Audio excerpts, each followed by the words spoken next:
Baru setelah itu ada hukum sosial ya, mungkin kita nawarin teh atau kopi atau apa. Makanya di sini dibabkan bab seseorang harus tergesa-gesa atau bercepat-cepat atau ngambil sikap bergegas untuk melakukan kebaikan. Terus ayat kedua yang dipakai Sayyidina bin Abi Salam itu begini. Ketika Allah mensifati orang munafik, status orang munafik itu apa? Wa idza qamu ila sholati qamu kusala. Mereka kalau dipanggil untuk sholat, ya berangkat tapi kusala secara malas-malasan. Sehingga untuk menunjukkan kita loyal sama Allah itu, ya paling tidak ada sikap di atas rata-rata. Ya. Makanya ada sa'i, ya, lari-lari kecil. Tawaf juga disunatkan ada lari-lari kecil, disebut ar-romal. Romal itu lari-lari kecil.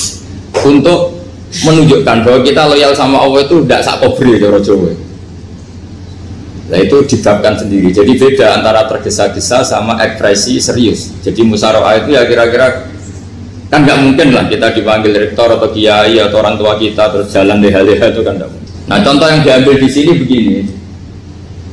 Ketika ada debat terbuka antara Fir'aun dan Musa, saya ulang lagi ya, ada debat terbuka antara Musa dan Fir'aun. Kan Nabi Musa datang ke Fir'aun. Lalu kata Fir'aun, ini asal-usul ayat ini saya terangkan sejarahnya. Kata Fir'aun, lalu kalau kamu tidak nuhankan saya, Tuhan kamu siapa? Terus kata Musa, Rabbus samawati wal ardi, yang nuhani langit dan bumi. Fir'aun masih berkelit. Kalau Tuhan di bumi, setahu saya kemana-mana yang dituhankan saya, kata Fir'aun. Ma'alim tulakum min ilahin ruiri. Terus Nabi Musa masih ngendikan, ya sudah Tuhan yang nuhani langit. Terus Fir'aun manggil Haman. Haman itu arsitekturnya Fir'aun. Ya Haman ibnili sorhal ali abduhul asbab samawati fa'attaliya ila ilahi Musa. Haman bangunkan kami piramida yang tinggi. Saya ingin melihat Tuhannya Musa. Musa akhirnya mikir, karena kalaupun Fir'aun bisa naik ke langit tetap tidak bisa melihat Tuhan. Kita tahu Tuhan nggak bisa dilihat. Kita yang mukmin aja tidak lihat, apalagi Fir'aun rivalnya. Akhirnya Musa ganti argumentasi, yaitu argumentasinya Musa, Rabbukum wa Rabbu abaikumul awwalin. Ini perlu diingat dan perlu saya sampaikan. Yang nuhani kamu dan yang menuhani leluhur kamu, itu sangat memukul Fir'aun. Karena logikanya kalau Fir'aun itu Tuhan, berarti babanya dulu tanpa Tuhan. Ini ada Tuhan terlambat. Jadi kalau Fir'aun Tuhan, berarti banyak tanpa Tuhan, karena zaman era mbahnya belum ada Tuhan. Karena perdebatan itu banyak penggawa Fir'aun yang mukmin. Wah ini Fir'aun nggak bener ini. Kalau dia Tuhan berarti babanya tambah. Karena kalau iman itu akan diadili, akan dieksekusi, maka orang ini berstatus rojulum mukminum min ali Fir'aun yaktum imanah. Maka di Quran diterangkan wa qala rojulum mukminum min ali Fir'aun yaktumu imanah. Ada seseorang yang iman tapi menyembunyikan iman. Lah orang ini selalu ikut rapat di rapat-rapat penting Fir'aun, termasuk rapat ketika Fir'aun dan para tentaranya memutuskan membunuh Musa. Karena dia ikut rapat dan eksekutornya besok disuruh nangkap Musa, orang ini malam itu juga nemuin Musa terus bilang innal mal ayat tabiru nabikal yaqtulu ka Musa. Rapat tadi malam memutuskan kamu besok dibunuh, maka kamu harus bergegas meninggalkan Mesir. Nah, dari kesimpulan itu, dari cerita itu kemudian diambil secara hukum fikih bahwa untuk menyelamatkan darah harus jasa, harus bergegas. Andai kan Musa itu kok sak kobre, sak sempate, maka keburu. Andai kan ini rojul ini tadi, orang tadi penasihat tadi, kok sak kobre ya, maka berarti Musa terlanjur tertang. Jadi itu pentingnya ulama ya. Jadi cerita yang linier, cerita yang seakan-akan cerita di tangan ulama tetap menjadi al-ahkam al-fiqhiyah, menjadi ketentuan-ketentuan apa? Fikih. Jadi yang diambil di sini adalah lelaki tadi yang ikut rapat tadi bergegas menemui Musa, memberitahu kalau kamu besok mau dieksekusi, fakhrus, maka kamu harus secepatnya keluar dari Mesir untuk menyelamatkan diri. Terus oleh Sayyidina bin Abi Salam dibabkan bab harus tergesa-gesa menyelamatkan darahnya orang apa? Islam. Jadi ini penting saya sampaikan. Jadi al-qasas ya, semua cerita di Quran itu tidak sebagai cerita, karena Quran tidak ingin melahirkan pendongeng, tapi harus menjadi ibrah, menjadi teladan. Jadi makanya terus di kitab-kitab ulumul Quran diterangkan al-qasas, ya, beberapa cerita di Quran adalah semuanya menjadi ketentuan fikih. Saya ulang lagi ya, semua cerita yang ada di Quran itu menjadi ketentuan fikih, meskipun alurnya apa? Cerita. Kayak tadi kan alurnya cerita bahwa lelaki ini bergegas nemui Musa supaya Musa cepat keluar dari Mesir. Terus dibabkan babul musaroah ilam musifid. Saya teruskan. Wa kama laro'aina ma yaqtulu musliman law tabtu'u alaihi laqata lahu fal musaroah ila takhrisihi min wajibatun. Idlaisal unatu mahmudatan fi kulli syai'in falaha mawatin tuhmadu fiha wa mawatin tutammu fiha wa kadzalika al musaroah wal lain wal dhulta wa ghairuhuma. Terus cara berpikir ulama, saya pernah baca dalam satu sejarah ulama besar namanya Sufyan Ats-Tsauri. Sufyan Ats-Tsauri itu menjadi wali itu gara-gara kalau sholat di masjid itu beliau datang sebelum adzan. Saya ulang lagi, beliau datang sebelum adzan. Ditanya, kenapa kalau kamu datang sebelum adzan? Saya ini gak ingin jadi hamba yang buruk. Hamba yang buruk atau pembantu yang buruk adalah setempe nunggu dipanggil. Misalnya kita tahu majikan kita pasti manggil jam 7.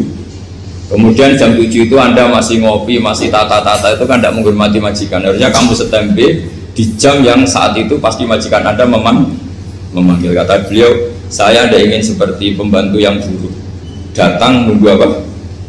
Di mana?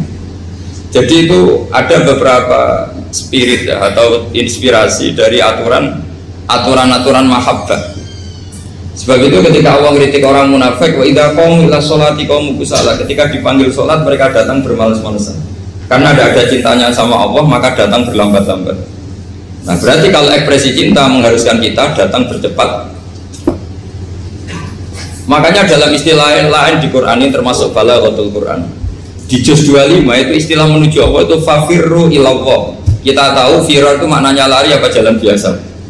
Lari. Jadi untuk mengekspresikan mahabbah kita, kangen kita pada Allah, cara bahasa Arab isak kita, berontok kita sama Allah, tidak diistilahkan jalan tapi fafirru ilallah, harus bergegas berjalan. Begitu seterusnya. Maka kalau ada orang Islam, terus ini konsekuensi hukum, ada non muslim minta, Pak Bah, saya tolong ajarkan syahadat. Nggak boleh saya bilang gini, monggo ke dalam dulu. Padahal perjalanan ke rumah saya misalnya setengah jam, nggak boleh. Saat itu meskipun sambil berdiri-diri harus kita tauhidkan. Kamu yakinnya Allah itu satu, Tuhan Allah, harus. Karena kalau ada perjalanan ke rumah 5 menit terus dia kecelakaan, belum syahadat, statusnya mati apa? Kafir. Dan kita ikut terlibat karena sebetulnya bisa mengislamkan saat itu juga. Analoginya kayak tadi ya. Orang kecelakaan di jalan karena kita pakai celana pendek, contoh Syria dia saya tak pakai baju dulu. Habis itu dihides truk. Itu kan kita ikut salah karena kita yang punya kesempatan. Tentu yang disalahkan yang punya kesempatan. Karena merubah status dari potensi kelides truk menjadi sama sekali gak potensi kelides truk dengan kita inggirkan, meskipun kita dalam keadaan tidak ideal. Sama orang kafir yang mau masuk Islam itu umumnya kiai-kiai kan kadang sebagian disuruh mandi dulu, itu salah sebetulnya. Itu salah sekali. Sangat salah, apalagi nunggu seremonial di masjid, nunggal tokoh-tokoh itu bujutnya salah. Itu gak cuma salah, bujutnya salah. Jadi salah yang akut. Itu salah besar.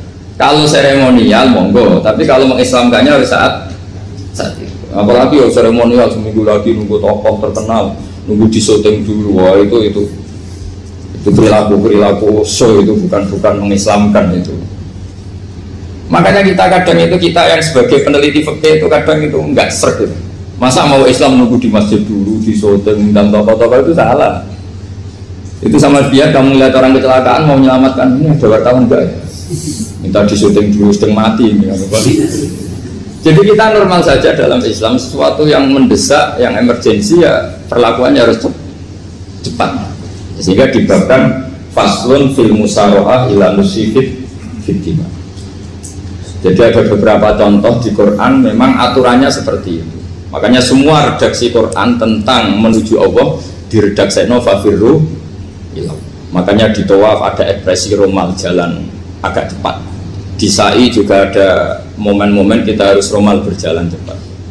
Di beberapa aturan juga seperti itu. Ya saya ulang lagi, di beberapa aturan Islam juga seperti itu. Nah sekarang efek di hukum haji. Saya banyak baca literatur haji. Haji dalam aturan Islam itu wujuban tarofian, wajib yang tidak langsung mendesak.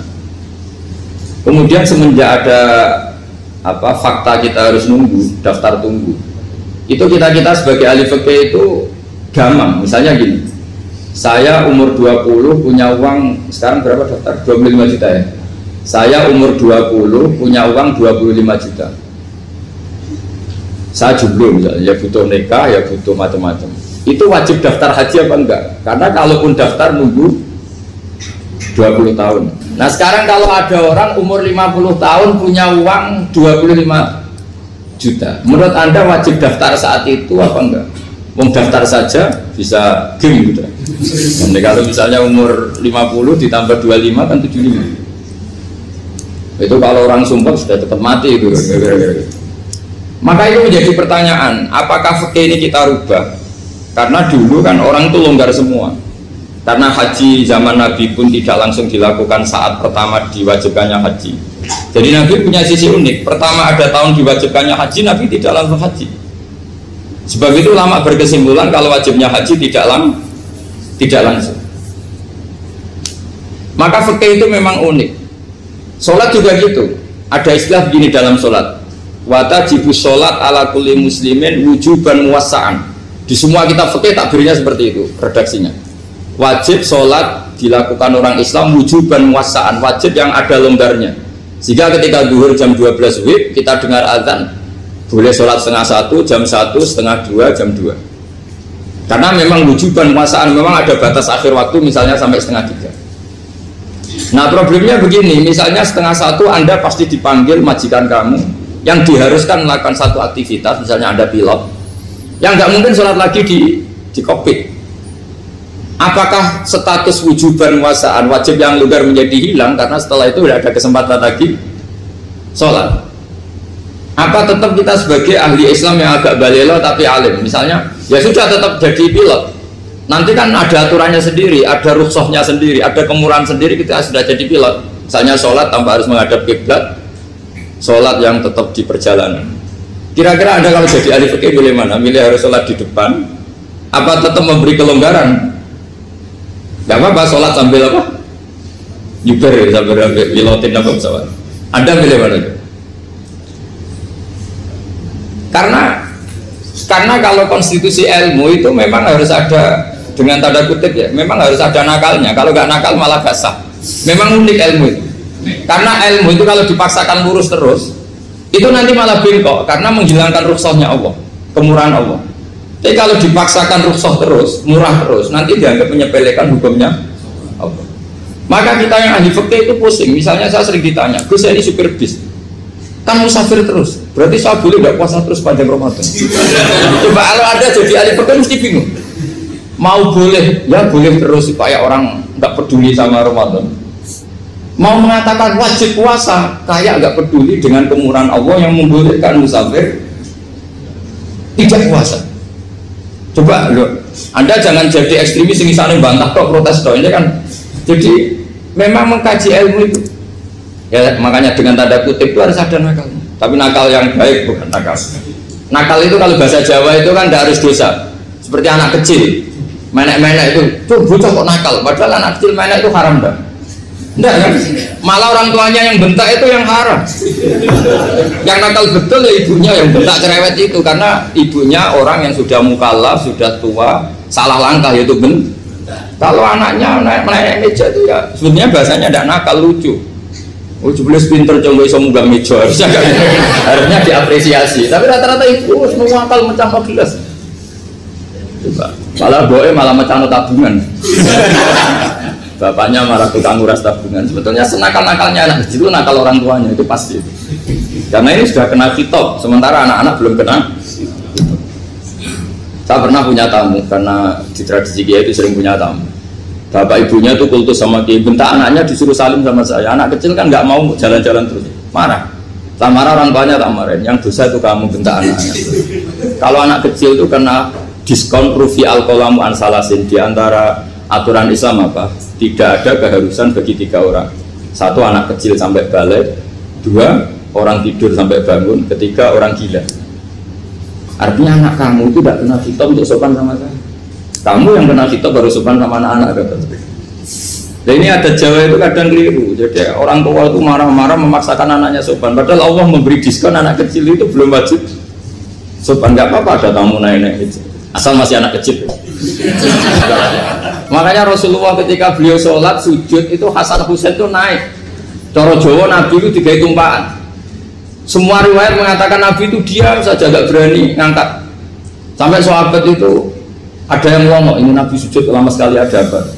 Jadi kita punya riwayat itu ya baru kayak sahabat yang agak nakal. Semuanya itu sujud, tapi bareng di atas rata-rata ada sahabat yang belakang ngomong. Siapa tuh ini sujudnya kok lama? Barokahnya itu ditemukan riwayat. Oh, ono putune. Karena Hasan itu naik di atas punggungnya apa? Nabi itu andai ada yang ngomong riwayat ini tidak ditemukan. Barokahnya ada yang ngomong itu mungkin. Kalau sekarang mungkin semua masjid ngomong karena orang sekarang jarang yang khusyuk. Kalau dulu hanya 1 yang di belakang. Setelah itu Nabi memberi penjelasan, saya tadi sebetulnya harus mengakhiri sujud saya sesuai aturan umum, tapi ada cucu saya tak biarkan sampai dia puas naik punggung saya, sehingga dia turun baru saya naik.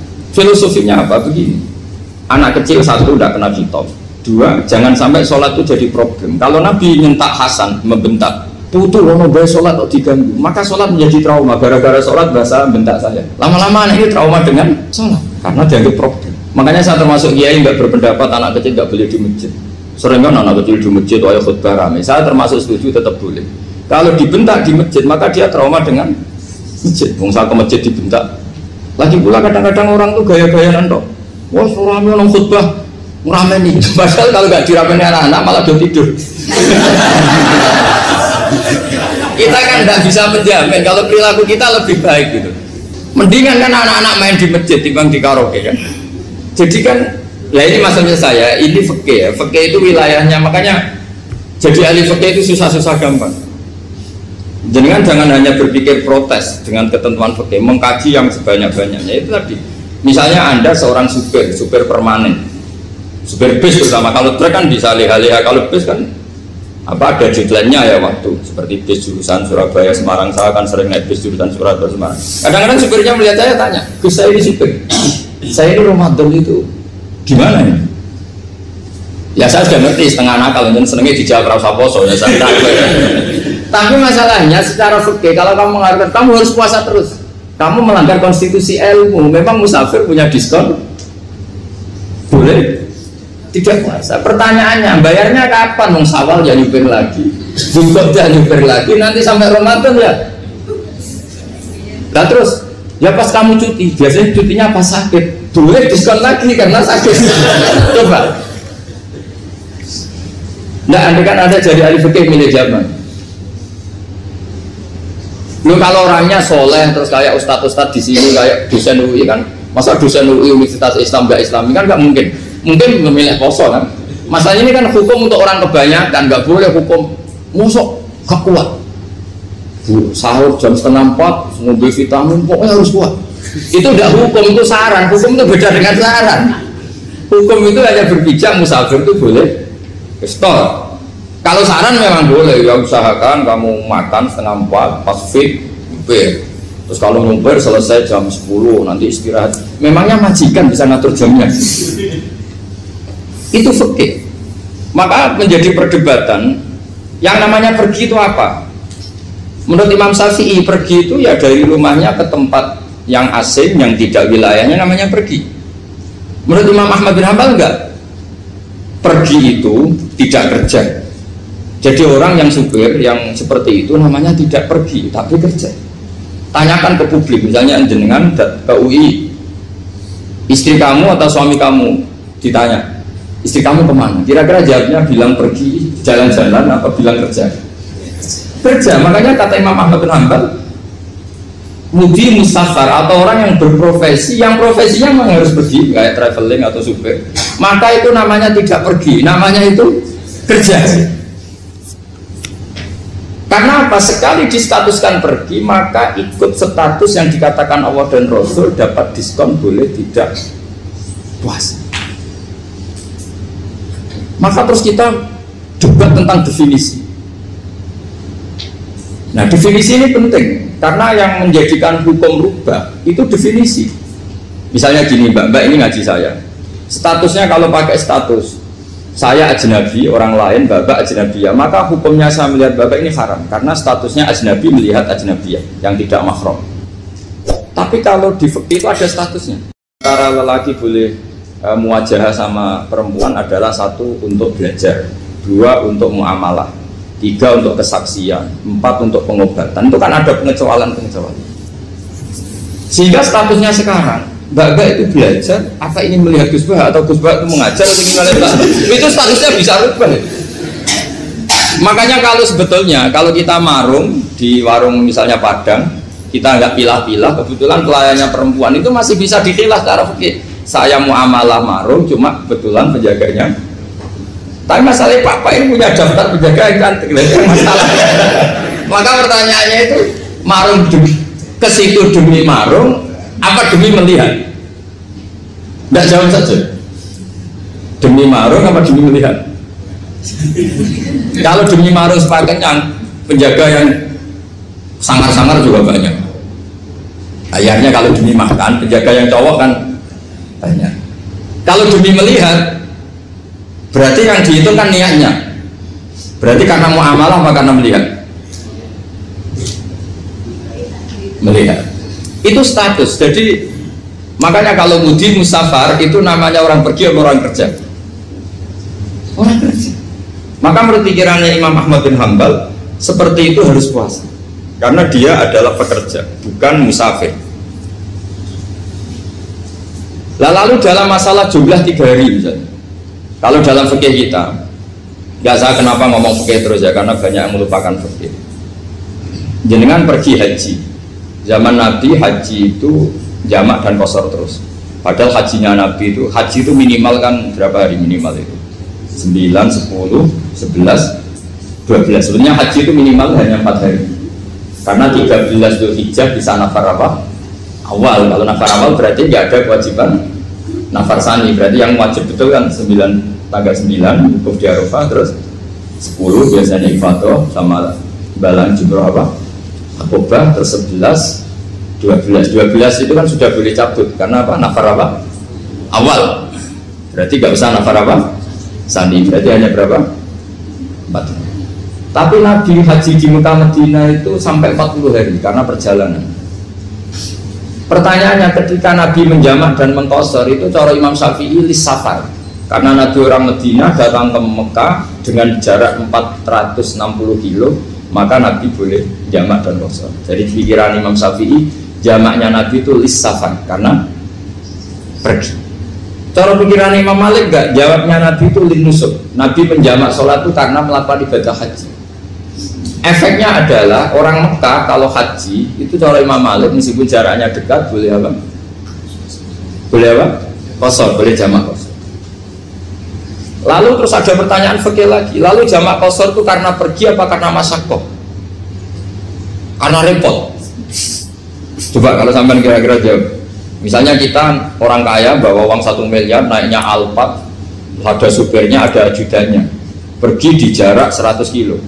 Masyarakatnya kan tidak ada sama sekali, apalagi di tol kebetulan nggak macet. Kira-kira boleh jamak nggak? Boleh, terus karena pergi, tapi kan nggak ada repotnya sama sekali. Dibanding misalnya yang ngebis bawa beras 1 kintal gitu, udah gitu suruhan orang lagi kan pusing. Maka fikih ini untuk memberi hukum itu, kalau fikih itu menstatuskan dulu. Ini orang boleh jamak itu karena masyaqqah apa karena safar. Lalu kalau setelah karena safar itu karena jaraknya apa tingkat masyaqqahnya. Kalau karena jaraknya ya tidak juga gini maksudnya. Mungkin Anda tidak pernah terpikir begini. Kalau saya mau ke Jakarta, kemudian sampai Purworejo itu sudah waktu zuhur, saya boleh nggak zuhur di situ sama asar? Boleh kan? Padahal perjalanan saya belum capek. Hanya nunggu boleh jamak itu setelah kita menempuh jarak itu apa menuju, sedang menuju dan niat. sedang menuju dan iya, misalnya saya mau ke Jakarta, saya orang Sleman mau ke Jakarta, itu sampai mana itu Magelang itu sudah boleh jamak kan? Boleh nggak? Boleh karena saya mau ke. Nah pertanyaan secara fikih mungkin Anda tidak terlintas. Ternyata ditelepon sama istrinya nggak jadi pergi.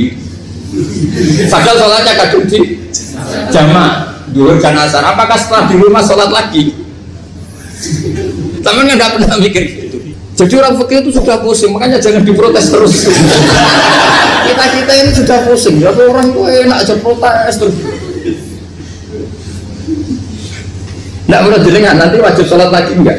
Dia bolehnya jamak kan berdasar berstatus musafir. Ternyata setelah Magelang ditelepon istrinya nggak jadi. Dia kadang sholat duhur dan asar. Setelah pulang masih jam 1. Terus ada asar, wah sholat. Kalau Anda sholat lagi apa enggak?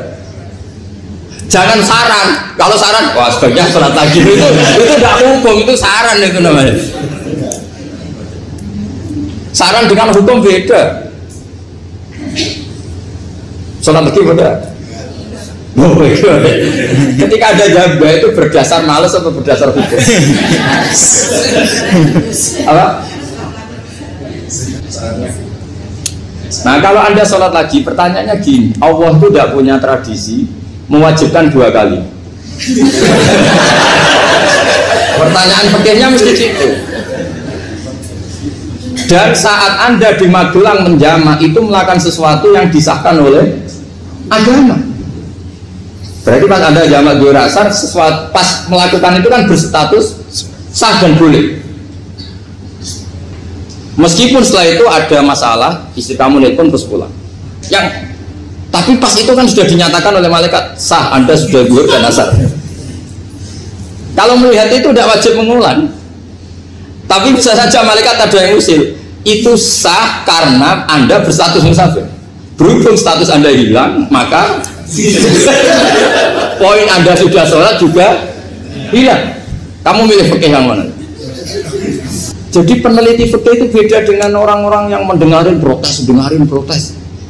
Beda karena nekuni itu beda karena ada konsekuensinya.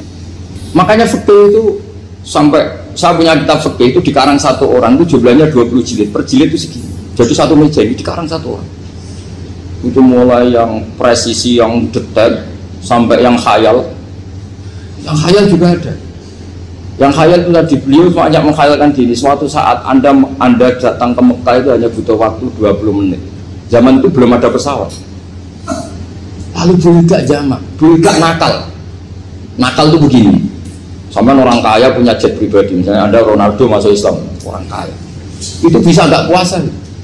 Karena begini, misalnya dia contohnya orang Arab ya, orang Arab, jangan orang.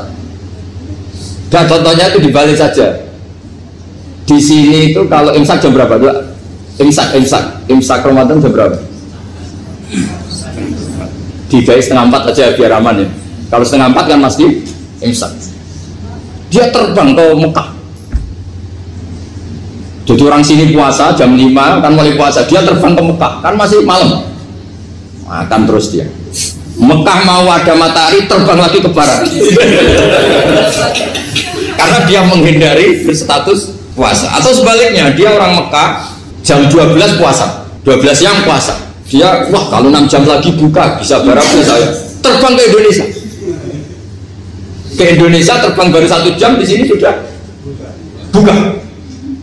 Itu khayal. Jadi itu ada khayalnya. Itu lama dulu sebelum ada pesawat sedang mengkhayal gitu. Bolehkah orang yang di Masyrik ke Maghrib demi itu? Kalau Anda jadi Raja Salman jam 1 kok sudah nggak kuat apa?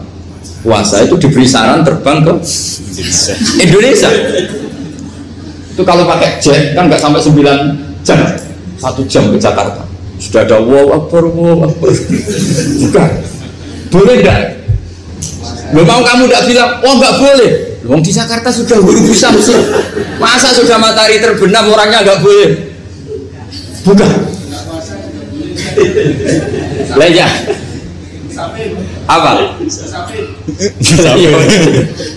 Kalau resikonya gini, Sampean mungkin nggak mikir, resikonya gini, kalau dia berstatus musafir, bolehnya buka karena musafir, pertanyaannya dia wajib bayar.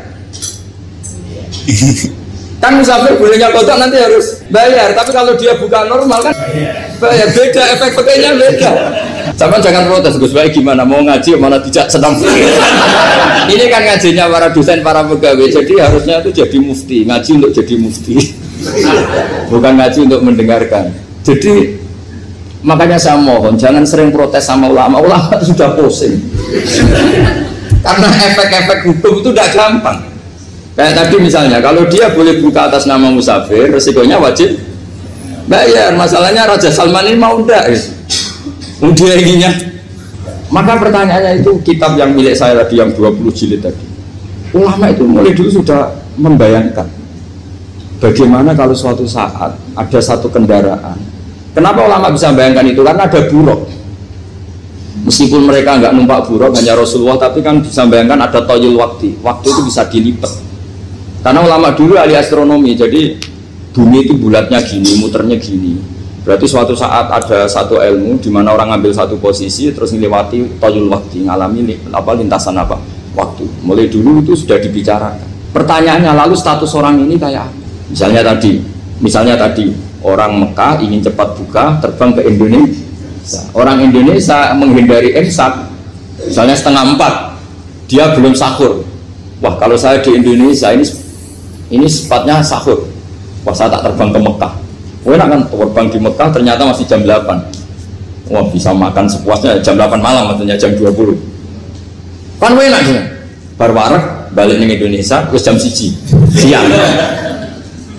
Jam 1 siang kalau ingin cepat buka terbang ke timur langsung buka. Berarti dia kira-kira masa aja 3 jam. Tapi terus ya mungkin kalau sampean tahu kok suruh repot-repot ngono tinggal turu blok sinetron kok buka dewe. Itu tidak hukum, saran itu namanya apa? Kalau hukum tetap tadi yang dikatakan puasa adalah imsak, mulai jam imsak sampai hurubus. Lalu pertanyaannya lagi, hurubus samsi sampai imsak itu konversi jam apa nyata-nyata hurubus samsi?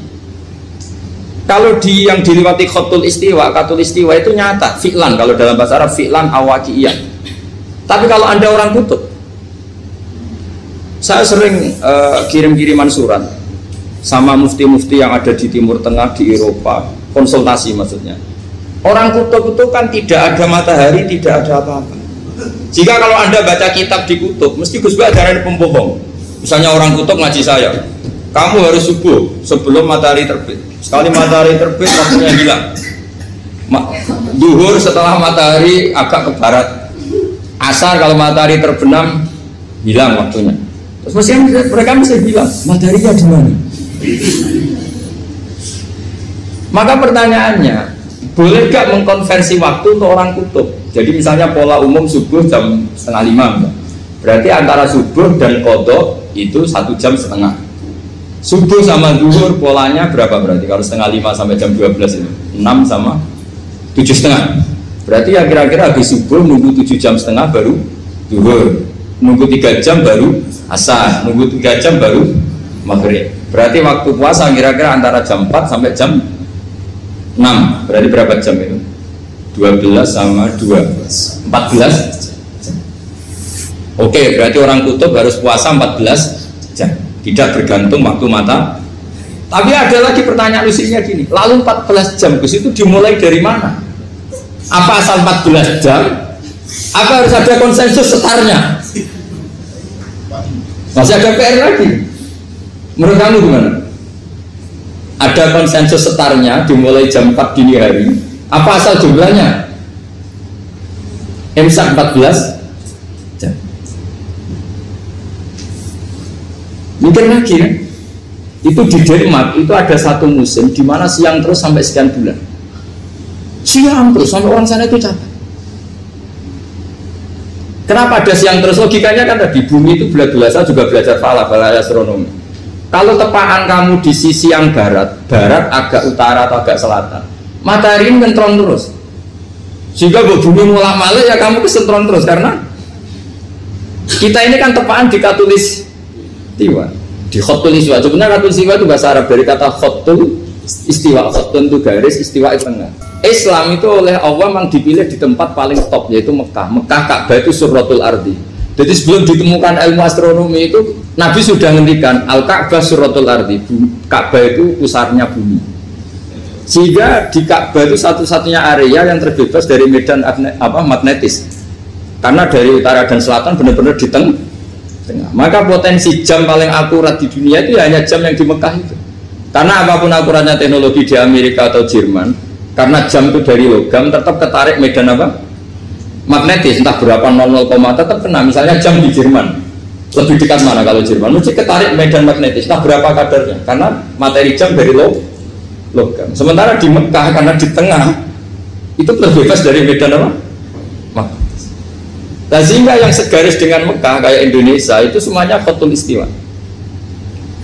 Nah kalau khotul istiwa normal itu artinya ya 12 siang secara umum ya 12. Sehingga ulama Indonesia kalau ngaji itu lebih gampang, lebih tidak dianggap bohong. Karena ya ada terbitnya matahari, ada zawalus syamsi,